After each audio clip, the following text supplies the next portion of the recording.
Okay, so today what I want to do is finish up talking about the different hardware environments so we can implement digital signal processing algorithms in. And so, again, working from the same notes that we got last time. First off, any questions on the things we talked about yesterday? We're looking at how we implement DSP algorithms in code in C in like a general purpose general purpose computer, maybe in a microcontroller, some of the things that were important for features that you'd want in a microcontroller that you're going to do digital signal processing with. That all kind of clear and make sense? Or it's just too early to worry about it? Okay.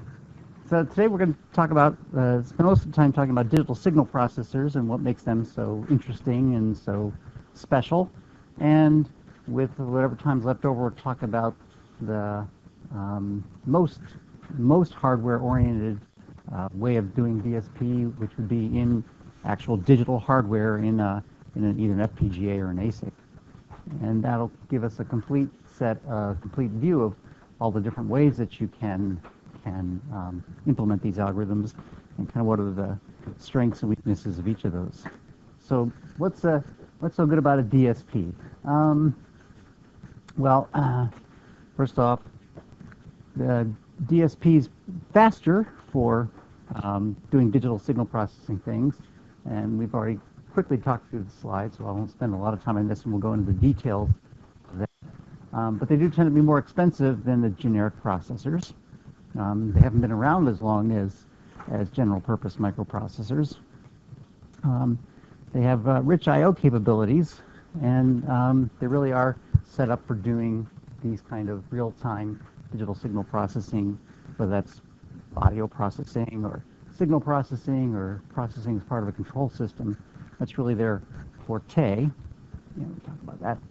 So what makes them so special? Well, first of all, they do have this really fast single instruction MAC instruction, which is not just a single instruction multiply, but in the same instruction we'll do a multiply and an add in the same instruction, because that's what we usually need, those kind of operations in our digital signal processing algorithms. So if you think about a difference equation, we're doing some, for example, on an FIR filter, or an IIR would just be additional sum terms. We're always multiplying two things, like a filter coefficient times a input signal or a delayed signal, or maybe a delayed output, and then summing that together with all the other filter coefficients. So being able to do a multiply and accumulate is exactly the architecture you need for doing a difference equation, and doing that all in one instruction cycle is really great. Convolutions are the same structure. It's summation, so we're always doing accumulation, and we're always multiplying two operands, and then accumulating the answer doing the next two. So we're taking things in pairs, multiplying them, adding to, keeping a running sum. So whether we're doing a convolution or a difference equation, it's the same structural setup that we would need. Yeah. So the MAC instruction, does it do one? Is it accumulating something into like this Y event, or is it doing the entire summation? It's doing the summation one term at a time, right? So if you had a general difference equation, y of n is b0 x of n plus b1 x of n minus 1 plus however many terms. So to implement that difference equation, your first MAC instruction would multiply those two together and keep the result. And then the next time we come around, multiply these two together and add that to that result, and do the next one and add that in. So it keeps a running accumulated sum, and then does the multiplies ahead of that and the accumulation all in one cycle. Yeah. They come in both flavors, and we'll talk about that. But yes, they do. The fixed points are integer processors are more common, but nowadays actually floating points are becoming more common, and the price difference is getting smaller and smaller. The other thing, even doing a discrete Fourier transform or FFT is the same kind of a structure. Just one of the terms happens to be a complex value, but so we have to do things in pairs, real and imaginary parts perhaps, but it's still a multiply accumulate structure, and so this basic architectural feature really makes a digital signal processor efficient and fast for doing all these kind of digital DSP computations. Now here's the actual internal block diagram, part of the internal block diagram of the DSP chip that we use in the lab. And here's what they would call the MAC unit. It works with 16-bit integers, and so it uses a 17 by 17 multiplier and an adder unit, and then is able to take that answer and, well, if you'll notice the sizes, we were talking about overflow issues. If I multiply two 16-bit numbers, I'm going to get something that's twice as big, and so I have about 34 bits coming out of there, perhaps, but I have a 40-bit adder. I want my accumulator to be able to add up a whole bunch of these things without having an overflow, so I have extra bits in the adder in the accumulator to deal with that, prevent overflow, as well as the ability to control whether we're using a saturation limiting or whether we're rounding up or down values when we're truncating things back. So this is all built into the architecture of the digital signal processor. And besides the MAC unit, what we don't want to do is bog that down with all the other arithmetic stuff that it takes to do the bookkeeping of the DSP chip. And so it has actually a complete separate ALU, arithmetic logic unit, to do like address generation, or well, actually not even address generation, to do the other kinds of math that's not part of the hardcore difference equation or the DSP algorithm. If you need some other math functions going on, we're not going to tie up the MAC unit. We can do logical comparisons, we can do sums and differences, and maybe even multiplies offline away from the MAC unit. Big old shift registers, because we know if we're doing scaled integer implementations, we may need to take our answers and move them back and forth, shift them up, shift them down, to multiply and divide by powers of 2. So we'll always have some kind of big shift register in the internal architecture of a DSP chip. And in addition to these guys, there's a whole separate arithmetic units that control just address generation for all the different addressing modes of the DSP. So that, again, we're not tying up these resources just generating addresses. We have whole separate independent computation units for that. So we have all this parallelism going on, and the ability to isolate and dedicate certain parts of the hardware, the critical parts, to the most critical computations. And that's built into the architecture. These really efficient memory access, because we're accessing a lot of memory, as a matter of fact. For that single instruction MAC instruction, well, I need 2 operands, and I generate an answer in my accumulator that I need to store away for the next time. So I've got 2 operand fetches plus the multiply plus the accumulate plus send the answer somewhere, all in one instruction cycle. So I have to be able to do that efficiently. I'm going to need to do parallel accessing to these 2 operands. And so there is parallel fetching, and by the way, not to mention getting the MAC instruction itself out of memory to tell me to go do this. And so a DSP will have both an architecture to separate the data memory and program memory to allow parallel operand and instruction fetching, and may have multiple data bus structures to do multiple operands at the same time. And so suddenly I'm hearing a lot of buses going on in the DSP chip. So that requires both really fast, high bandwidth memory devices, because we have really short access times if we're going to get fetch and return operands in fractions of a clock cycle. And we need some special architecture that supports multiple parallel fetches. And that's one of the main things that separates out a DSP chip from a standard general purpose microcontroller or microprocessor.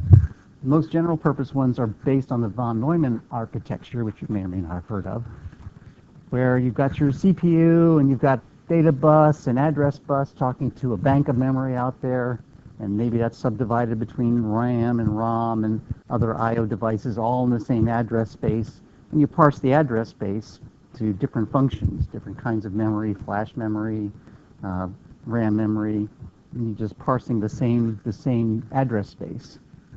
A Harvard architecture says, well, no, let me separate out at least the program memory piece from any data kind of memory, whether this is short-term or long-term, so that I can at least get parallelism between grabbing instructions and grabbing operands, and doing those with some parallelism. But that requires separate memory units and separate buses for addressing and data transfer between those.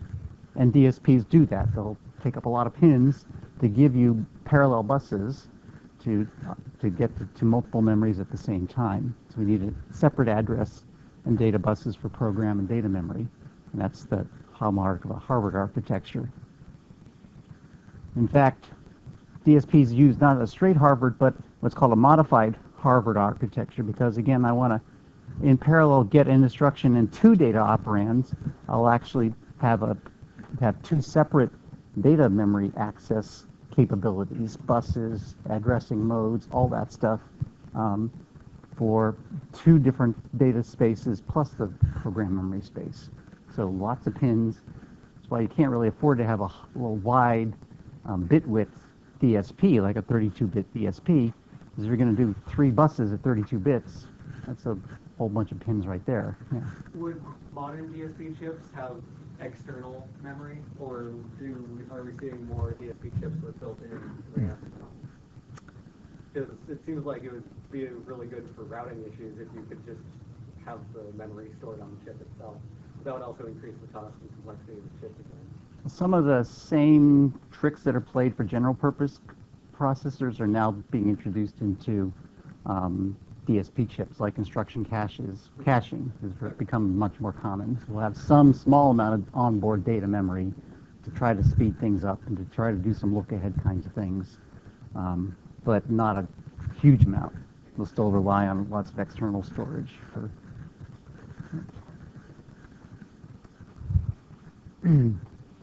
They also, here, good setup, next, that is a feature that they do have is internal instruction caches. And what we really want to do, because oftentimes we're doing loops, right? And so we want to have a big enough instruction cache so we can capture all the instructions in the loop and just recycle them without having to do any external fetches. And with a little bit of prefetching, we can cut down on any waits or latencies for future instructions. And because of the fast parallel access to data and memory, even if you fall out of a loop and your instruction cache has nothing useful in it anymore, well, your next instruction's just a one cycle away. So having that parallelism still saves you from having to wait and recovering the next instruction. Lots of special addressing modes, special registers to support special addressing modes. It has a very rich register indirect addressing. Anybody know what that is? Did you learn about that in 233? Maybe 329, we'll get to that. Maybe not. Okay. Yeah. No? No register indirect addressing with poster. Okay. Well, we'll talk about the one of the implementation of that, which is ring buffers or circular addressing is a commonly supported addressing mode in DSPs that's, again, really suited towards one of the operations that we're doing over and over again. For example, when we wrote out the code for doing a difference equation in C, so we computed the difference equation, and then before we came around the next time through the loop for the next sample, we had to demote all of our exaben to exaben minus 1, and our exaben minus 1 to exaben minus 2. We had to shift all of our present and past inputs and past outputs to the next lower level, so that next time through the difference equation we had everything aligned properly. Well, if I have a big long difference equation of 10, let's say 10 long, 10 coefficients, I'm going to have to do 10 shifting operations to move, or at least 9, to every cycle. I really don't want to do that. And so this ring buffer structure lets me keep doing the difference equation without doing all those shifts in between. I'll just pretend like I shifted and use my memory address indexing to realign where I'm getting my samples from. Easier to see in pictures. We'll see that in a minute. These buffers also let us set up a ring array of these filter coefficients that we're going to use over and over and over again and just keep reusing them. And so that's also a nice structure where this register and direct addressing comes in. So here's the idea of a ring buffer. If you have your exaben, your exaben -1, exaben -2, so in sequential addresses, you've stored your history of your past inputs for an FIR filter. Now, without this ring buffer structure, we would have exaben -1, everything linearly aligned. And if I always came to this instruction to get exaben, well, for the next time through the loop, what was now exaben's going to be exaben -1, so I would be pulling this out, putting it in there, pulling that out, putting it there. I'd be shifting everything down. In this structure, we just put everything in place once and keep track of where is exaben. And we have addresses that wrap around. So if, for example, place the beginning of your buffer at some multiple of 256 or some power of 2, so that your address wraps around modulo some count. And when you get to this point, it wraps around to here and finishes off this way. This is why we call it a ring buffer, because the addresses wrap back on themselves. Then next time you come through the loop and you want to recompute the next value of the difference equation, well, put your exaben in here, point to that one. Your exaben -1 is 1 behind, 2 behind, 3 behind, and it wraps around and always gets the samples that you need for your difference equation without moving anything. Yeah.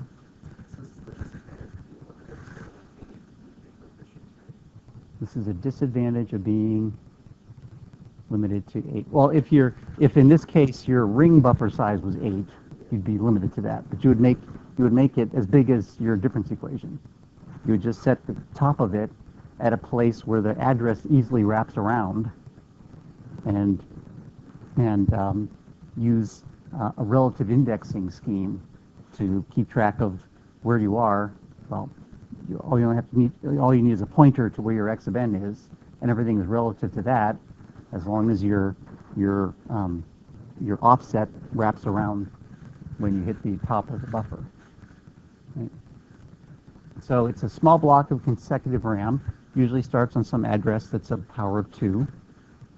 It uses modulo wraparound addressing that's relative to 1 point, which you use a pointer for, so that when you do index, when you get to the bottom of the array and you add one more, the system wraps around and you throw away the carry out. It gives you the modulo addressing. And your address then is the sum of a pointer to your current input position and some offset that wraps around. And you're always then addressing the same addresses in this same circular buffer. So all you have to do when some new sample comes in is replace the oldest one in the list, shift your pointer down by 1, and everything else takes care of itself. So here's the example. If you had this exaben, and you would get to all your different values that you needed through this one wraparound offset. Next time you're come through the difference equation, what was exaben is now exaben -1. You put your new sample in where the oldest one is, point to that guy, and use everything modulo around offset from that. So the addressing mode is the hardware the address computation to support that kind of modulo addressing built into pretty much all DSPs. Yeah. No, you're not shifting the bits. All you're doing is using to determine what address you're looking at in any particular place. You're starting with a pointer to this location of the present value, adding some offset to it, and where the sum of those, the pointer and the offset, the address, will wrap around modulo, however big your buffer is. So you're not shifting the bits of the thing. You're actually locating your sample values in a particular distinct memory location, and using smart addressing to know where to find it. Would be one way to describe it. Does that make sense? It's a really clever idea, really powerful. It keeps you from wasting all that time moving stuff around.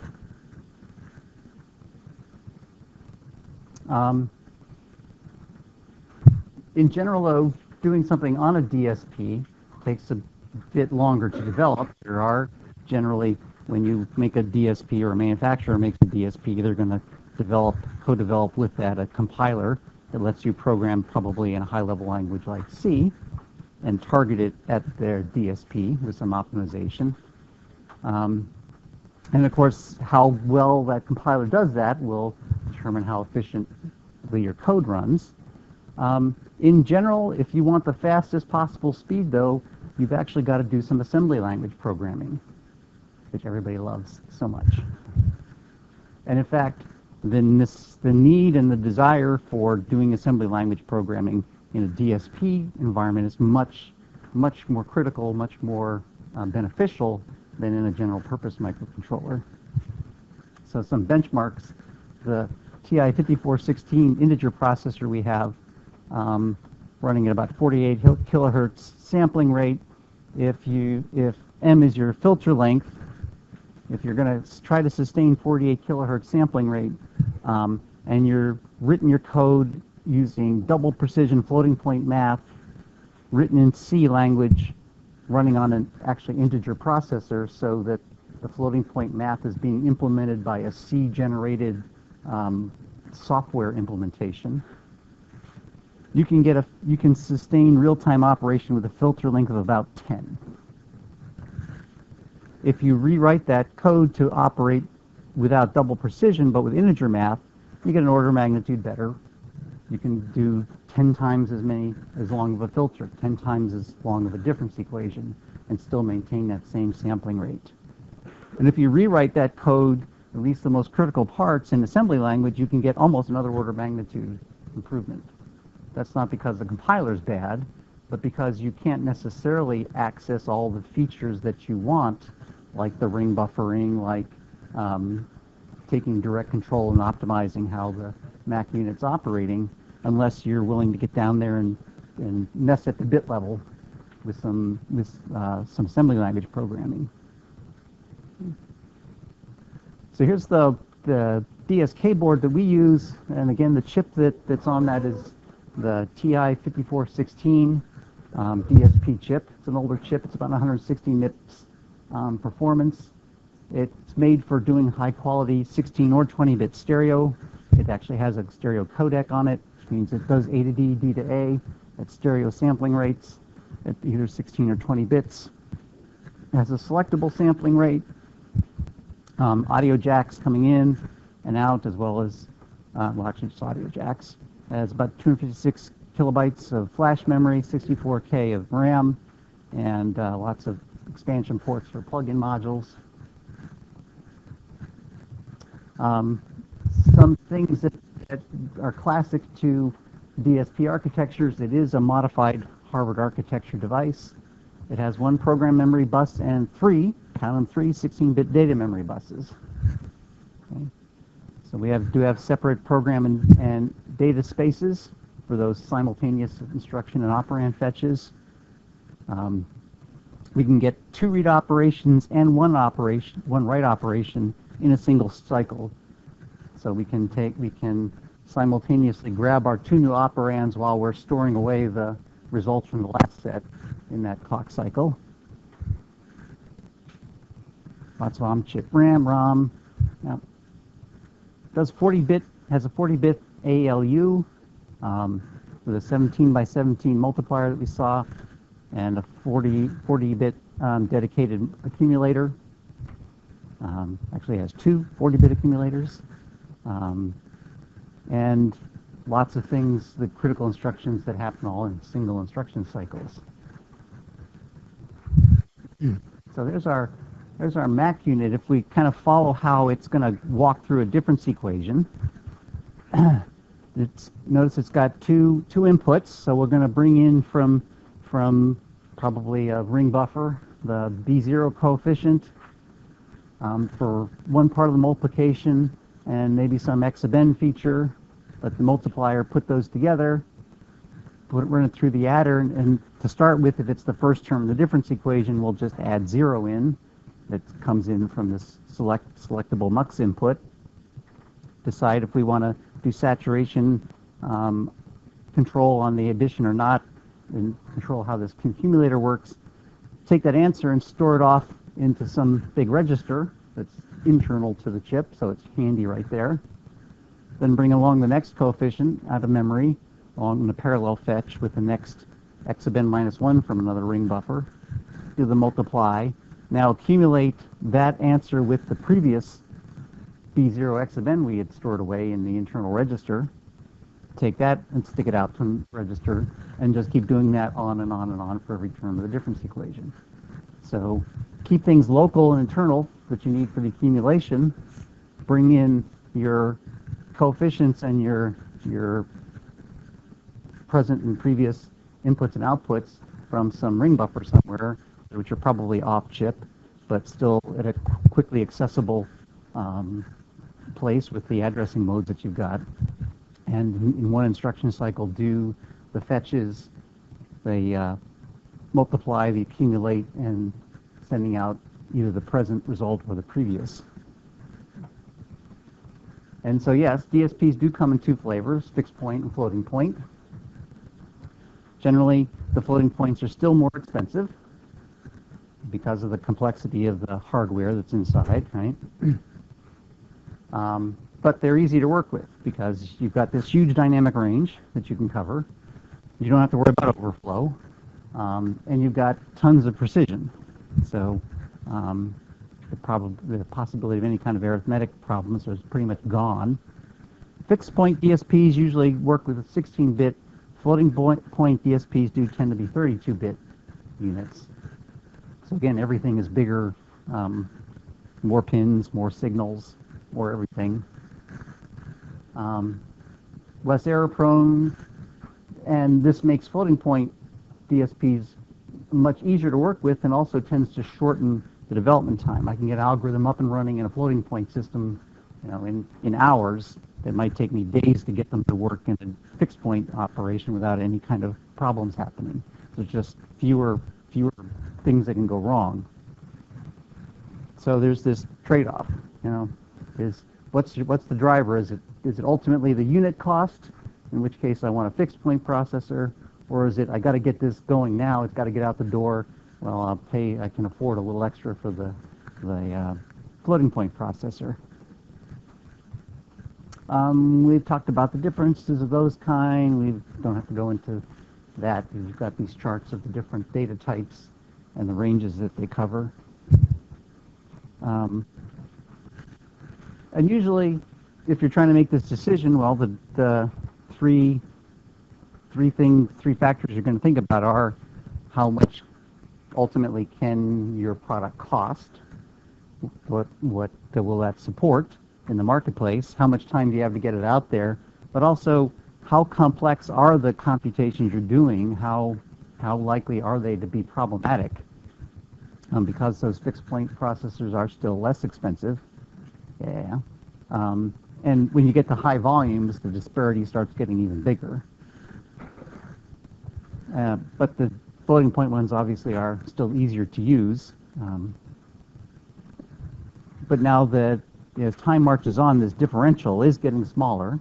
It used to be a large difference between a floating point DSP and a fixed point, but now, again, unless you're talking about real high volume applications, the floating point ones are getting closer. They're still more expensive.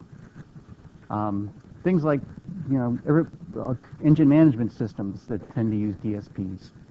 Things like that are tending to drive down the prices, but where we have high volume consumer applications like that, those will still tend to be on integer or fixed point processors. Yeah. High volume also means you got the additional development time cost, because and especially for engine management, where you're making the same engine over and over again for Right. decades, then just design a fixed point one and have the problem at the beginning. You have to just sit on the laurels for a decade. Right. It's always the number of units that you create is always going to be a huge factor in how much you can afford in terms of development cost anyway. Time may still be something that you don't have direct influence on, but yeah, absolutely. So really, you really have to look at your application and decide, is that floating point math either because of the complexity of your algorithm is such, or if the time to market is so critical, then you might choose those if they're within your reach for the ultimate product cost. What degree of accuracy do you need? Are we doing medical imaging here, or are we listening to audio where a couple bits you might not notice? A couple bits you might notice. Is there a tumor there or not? You really want to know. So your application may drive the answer a little bit. How predictable is the data coming in? If you don't know anything about what's coming in, if it's not constrained by anything, if it could be really tiny in some conditions or really huge in others, suddenly you need a large dynamic range. You've got to be able to deal with that and maintain a certain precision. And if that's the case, then you're kind of stuck with a floating point implementation, because even if you know how big your biggest signal can be, if you have to maintain a high degree of accuracy and precision when that gets a really small signal, then you're going to need something that has the dynamic range advantages of floating point. Could you fake that with a front end that amplifies smaller signals, like dynamically rescales the front end gain? You can do that, yep, as long as you're actually, it's always a signal to noise question, right? There has to be the inherent signal to noise, even if you're using floating point as well, to support that, yeah.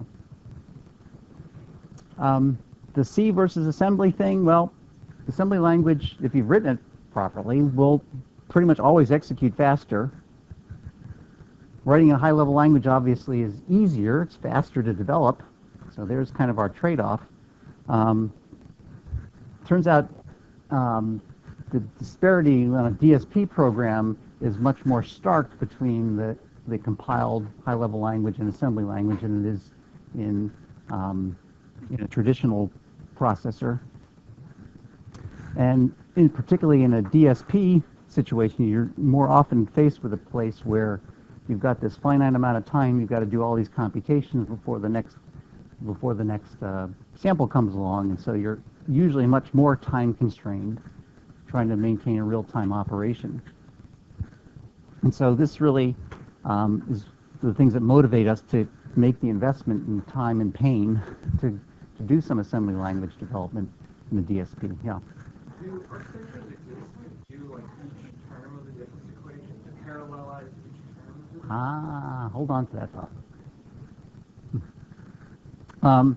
In a traditional kind of application, you might look at a very large majority of the code will be written in C, and someone might invest a bit of time in trying to optimize some stuff and generate some assembly code for it. In a DSP kind of implementation, it's a much different balance. Generally it's a hybrid. We'll be still doing a fair amount of coding at the high level in C, but when it comes to the nitty-gritty computations, the difference equation and the things that are running much more often, much more time critical, we'll often invest the time to do some assembly language programming to do that as efficiently as possible. And I had a real world demonstration of that. One of the last products I worked on in Eastman Kodak Company was a high-speed CD recorder. What was high-speed back then. And we actually did the main processor. We chose a DSP processor because we were doing digital control, running digital control systems for moving the optical head around and focusing and tracking and all that kind of stuff. Was all in DSP algorithms. And the gentleman who was kind of responsible for the servo code, he was kind of one of those engineers that I hope all of you can turn in to be. The guy who knew enough about processor architectures that he chose the architecture, chose the processor for us to use, and the operating system, and then got in there, did the MATLAB and Simulink coding for the for the control system and to demonstrate that we had stable systems, and then implemented them in C code and then optimized the really critical loops in assembly language to make the whole thing run fast enough to manage the whole operation of this peripheral, all with a single DSP chip. So being able to understand control system theory, do MATLAB Simulink simulation, take into account we were designing anti-aliasing filters with MATLAB, all that stuff that we're trying to teach you, being able to bridge that gap between the computer architecture, understanding that, the controls aspects of it, being a good coder and programmer both at the high level and assembly language. He was probably the most critical person in our design team. And so if you want to be that, this is the kind of stuff you want to get good at. You don't want to just say, oh, let the CPEs or the computer science guys do all that coding stuff. We all need to do it. Anyway, off my soapbox. But yes, the approach that he took, which is the punchline of what I'm going to get to here, is doing everything in assembly language code is ridiculously time-consuming and expensive and not worth it. In fact, the very first product I worked on in Kodak was a system that used microcontrollers and was completely assembly language programmed. We needed a huge software team just to do simple operations, make simple changes because it's so unwieldy. So you want to use a high-level language where it's effective, but in the code that's running the difference equation, the stuff that's running the most often and has to run the fastest, that's where you invest a couple hours, days, weeks in trying to get that as tight and efficient as you possibly can so that the overall system has some elbow room to do the rest of the things it needs to do. And so these are the kind of decisions and trade-offs that we're making in a typical DSP kind of design. You're trying to figure out how much are you going to invest in making an assembly language tight, efficient code without doing that to the degree that it's beyond what you actually need. So, and only time and experience will teach you those things. But be aware, if you work in this industry this way, you will need to be able to dig in there and do some actual assembly language programming. And yeah, well, so there's this chart that says in most DSP applications, a bigger part of it than in traditional applications is assembler. And if you look at the really high volume, high revenue applications, they're going to tend to be ones that use even more assembler. Okay? Because we have more efficient code, you're able to either run it faster or you're able to run it on a less expensive processor because you're not taking up all the resources and computation and other peripheral things. And so a more efficient, more optimized design would tend to use more assembly, which is what that slide's saying. So which do you choose? Well, again, it's choice, right? If you need flexibility and fast development time, you're going to do more of it in C. If you need the best possible performance, you're going to go for assembler. But we do generally try to get the best of both worlds, write most of it in C, and then take those critical pieces, the ones that are time critical, that are running the most often, and invest the time in doing those in assembly language. Stuff, old information. Okay, so to your question, are there other alternatives? Yes, we can actually design DSP algorithms in digital hardware. We can design multipliers, adders, shift registers. We can make a dedicated digital circuit that carries out a difference equation or a convolution, and either as a custom VLSI or ASIC, application-specific integrated circuit, which is going to give us the fastest speed and the most expensive, longest development time. Lowest cost in bulk, but highest cost to develop, or do it in an FPGA, which is not quite as fast as a custom VLSI, much more expensive per unit, but completely reprogrammable, so you get some of those advantages of software coding because you're designing it in VHDL. And, well, actually probably designing both in VHDL, but here you can change it. Here you can't. Here you're buying an expensive programmable unit. Here you're making a custom die, which is incredibly expensive to do, but once you've got it, they're cheap to make, sheet to replicate. And FPGAs makers know you're going to want to do this. And so they are now building in DSP cores into FPGA architectures, right, Michael? Where they'll basically put a MAC unit as a functional block, or multiple MAC units as a functional block, into FPGAs. So if you look at an FPGA spec nowadays, a modern one, they'll say, I have so many DSP slices. Well, that's basically a MAC unit sitting there waiting to be used in an algorithm. You know, for example, Xilinx has some that have used this particular, replicate this particular slice, a DSP48, that has an 18 by 18 two's complement multiplier, 40-bit accumulator, basically, adder subtractor, has the built-in rounding functions and things you need, so ready to go there to be used as a functional block in a DSP algorithm.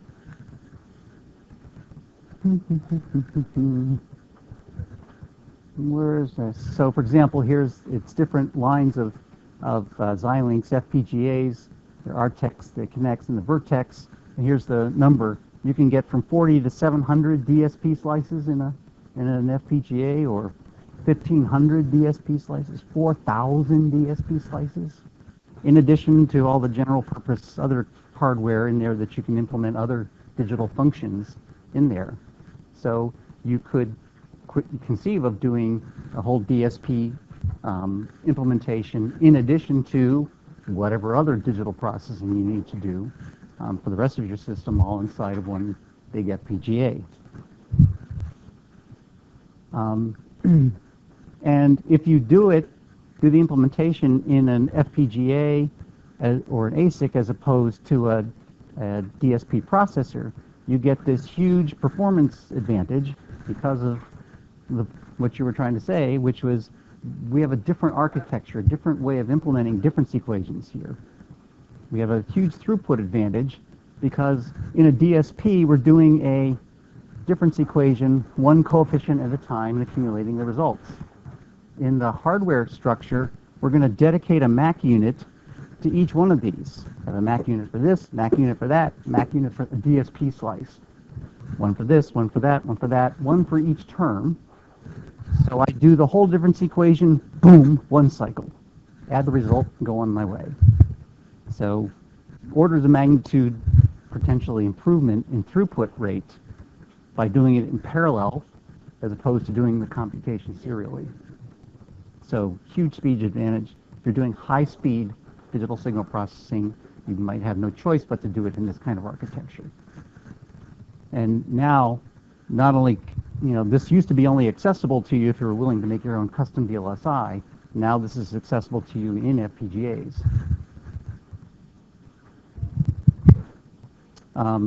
So you've got lots of flexibility there. But high speed means lots of heat, so you've got to be able to deal with that. But if you're running a high data rate application, this is probably your only choice. Kind of rule of thumb, if you're developing FPGA to do a DSP algorithm as opposed to doing it in C, count on it taking about 5 times as long. If you're designing VHDL, or we all love VHDL so much, working around the nitty-gritty of what bit widths do you need, and there's a lot of details to do this well. And that translates to higher costs and slower time to market. But the FPGA makers have gotten even smarter of late. Not only have they provided you these DSP slices internal that you come up with DSP implementations, but they recognize the ability to go from an idea to an FPGA implementation is really hard. So they're developing tools to make that easier. And in fact, they're coming up with synthesis tools that lets you design at a block level. And the kind of emerging one, and your colleague Michael's trying to make this work with me this quarter, is to model this DSP system in Simulink in MATLAB. And Xilinx is now developing a translator to take that Simulink model and turn it into FPGA code for one of its Vertex or other DSP slice FPGAs. So it's handling most of the hardcore translation stuff. Not going to be necessarily as efficient as you might have been if you had done it piecemeal, step by step, but pretty good. You still have to understand the process well enough to control how it does that, and that's the things we're trying to learn how to do. But really cutting down the time to go from an idea to here's an FPGA implementation, if at least for prototyping, to make it, check it out, make it all work, and then turn it into an ASIC. But you are generating VHDL code from a Simulink model, in essence. That's going to be a pretty powerful tool. That's something that's beginning to become a reality these days. And so that's a whole new design methodology that I'm hoping that we can play with someday. We won't be able to this year, but we're trying to lay the groundwork for doing that. But know if you're in this field, that will be an option for you as a development path, if not now, in the very near future. We are out of time. That's probably all we'll be able to talk about on this. We'll see you on Friday. We'll wrap up the stuff about implementation, fixed point stuff, and then start getting ourselves into some filter design. And kick off some new units in that.